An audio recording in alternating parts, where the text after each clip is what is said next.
గణేశాయ నమః.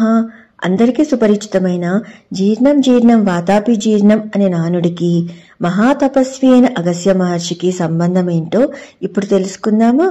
పూర్వము వాతాపి ఇల్వలుడు అని ఇద్దరు రాక్షస సోదరులుండేవారు. వారిలో ఇల్వలునకు మృత సంజీవిని విద్య తెలిస్తే వాతాపికి కామరూప విద్య తెలుసు. వారు ఆ విద్యను బ్రాహ్మణుల మీద ప్రయోగిస్తూ ఉండేవారు. ముందుగా ఇల్వలుడు బ్రాహ్మణ వేషం ధరించి అటుగా వెళ్తున్న బ్రాహ్మణులను పితృకార్యం కోసం తమ ఇంటికి ఆహ్వానించేవాడు. వారి కపటం తెలియక అమాయకపు బ్రాహ్మణులు సరే అని వారింటికి వెళ్లేవారు. ఇది త్రేతాయుగం నాటి మాట. ఆ యుగధర్మం ప్రకారం పితృకార్యాల్లో బ్రాహ్మణులు సైతం మాంసాహారాన్ని స్వీకరించేవారట. అలా ఆ ఇల్వలుడు బ్రాహ్మణులను నమ్మించి తనతో పాటు తన ఇంటికి తీసుకుని వెళ్ళగానే కామరూప విద్యతో అప్పటికే మేకగా మారిన వాతాపిని చంపి కూరగా వండి బ్రాహ్మణునకు వడ్డించేవాడు.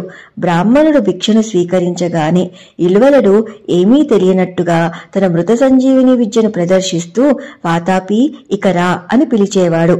ఇదిగో అన్నయ్య వచ్చేస్తున్నా అని అంటూ బ్రాహ్మణుడి పొట్టను చీల్చుకుని బయటకు వచ్చేవాడు వాతాపి.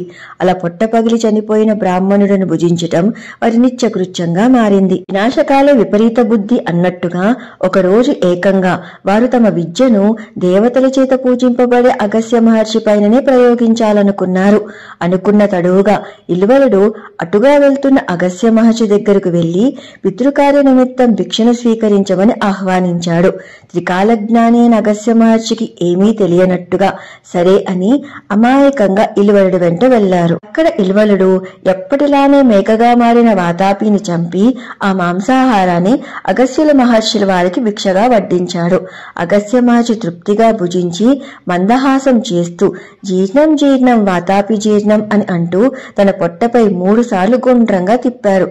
అంతే, కడుపులో ఉన్న వాతాపి జీర్ణమైపోయాడు. అగస్త్య మహర్షి జీర్ణం జీర్ణం వాతాపి జీర్ణం అనటం విని ఇల్వలుడు కంగారు పడుతూ వాతాపి ఇక రా అని పిలవసాగాడు.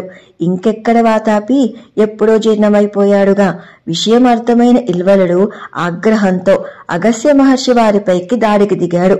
అంతే, మహర్షి ఒక్కసారిగా కళ్ళు ఎర్రచేసి హూంకరించేసరికి ఇల్వలుడు క్షణాల్లో భస్మీపటనమైపోయాడు. ఆ విధంగా వాతాపి ఇల్వలులను సంహరించి లోకానికి మహోపకారమే చేశారు అగస్త్య మహర్షి.